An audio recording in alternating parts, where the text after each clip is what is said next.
বিখ্যাত সাহিত্যিক সঞ্জীব চট্টোপাধ্যায়ের রাজনৈতিক রঙ্গব্যঙ্গ থেকে একটি বিখ্যাত গল্পের শেষ অংশ পাঠ করে শোনাচ্ছি।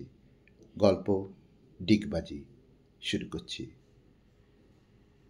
৩০০ বছরের প্রাচীন এক কালীবাড়ি। সেখান থেকে হৈ হৈ শব্দ ভেসে এলো।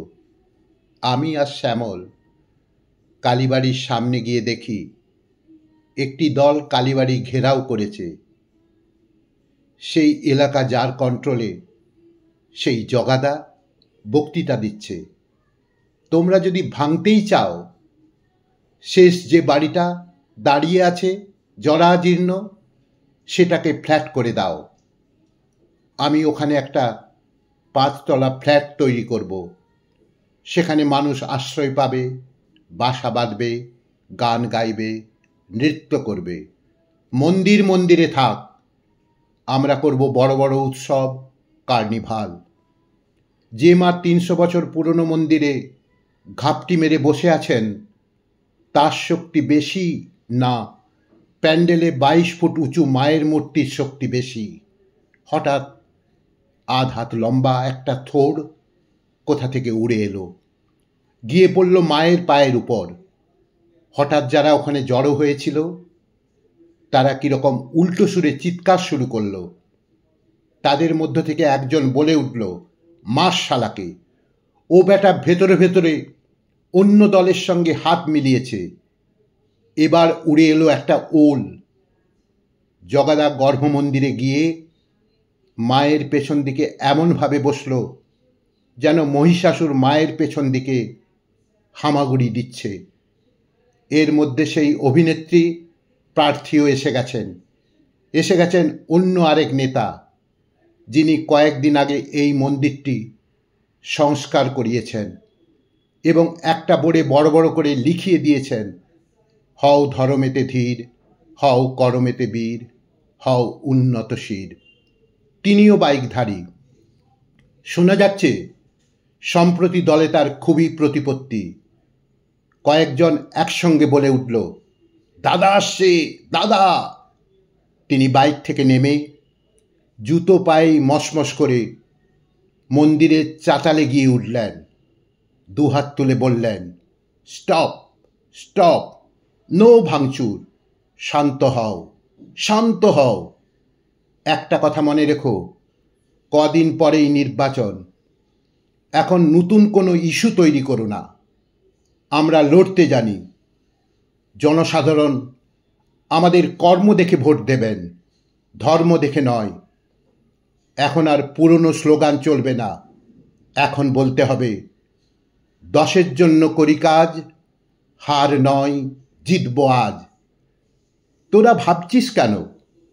মানুষ আমাদের পাশে আছে। ওরে আমরা প্রত্যেকেই তাদের পাশবালিশ। ঘুমোতে দে, ঘুমোতে দে, স্বপ্ন দেখতে দে, ভুলেও জাগাতে যাস না। পুরোহিত মশাইকে বল শান্তি জল ছিটিয়ে বলতে, ওম শান্তি, ওম শান্তি, ওম শান্তি।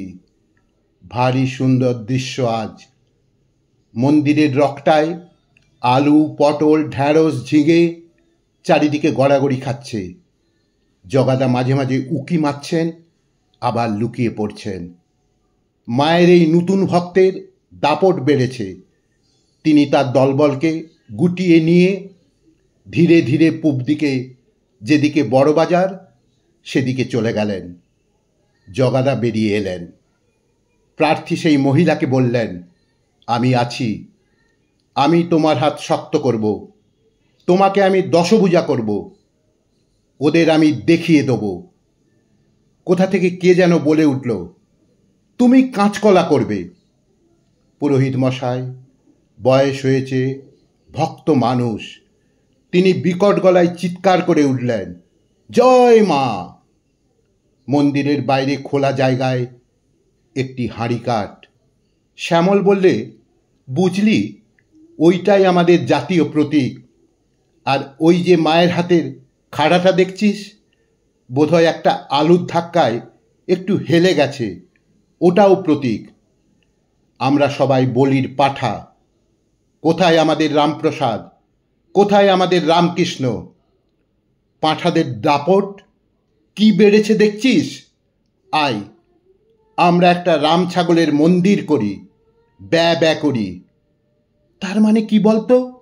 ব্যয় করি, উপার্জনের কোনো নামগন্ধ নেই। এই যুগটাই হলো ব্ল্যাঙ্ক চেকের যুগ। দুঃখে সুখে কি চাই বলতো? এক কাপ চা আর একটা লেড়ে বিস্কুট। আর কি চাই বলতো? দল পাকানো একটা খবরের কাগজ। আর কি চাই বলতো? ওই হাই রাইজে যারা থাকে তারা আরও একটু উপরে উঠে অদৃশ্য হয়ে যাক। এই গানটা ঘুরিয়ে ফিরিয়ে গা। শূন্য এ বুকে পাখি মোর, আর ফিরে আসিস না, শূন্যেই থাক। তোকে রাখার মতো খাঁচাটাও আমাদের আর নেই। তোকে রাখার মতো খাঁচাটাও আমাদের আর নেই।